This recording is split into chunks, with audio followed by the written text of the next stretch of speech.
Every murder tells two stories.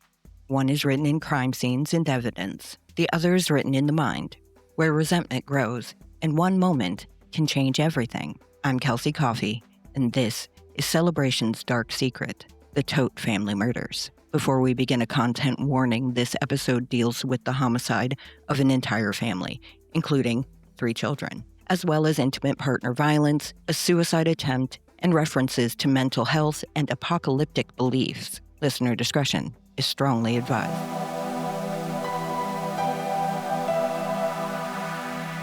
I want to take you to a quiet cul-de-sac in Celebration, Florida, on January 13th, 2020.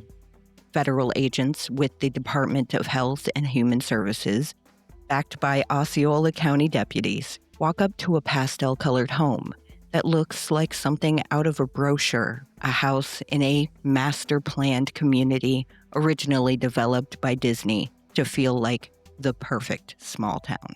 They weren't there for a welfare check. They were there to serve a federal warrant on Anthony Todt, a physical therapist from Connecticut under investigation for health care fraud tied to his practice, family physical therapy. For hours, agents have been watching the house, unsure whether Tony is in Florida or back in New England. And finally, they see him step out onto the porch, moving slowly, his body shaking. Before they can detain him outside, he disappears back into the house, forcing them to follow him in. Inside, the smell hits them first. A thick, unmistakable odor that seasoned investigators describe simply as the smell of death. Todt meets them downstairs and tries to act as if nothing is wrong, telling them his wife is upstairs asleep and that the kids might be at a sleepover.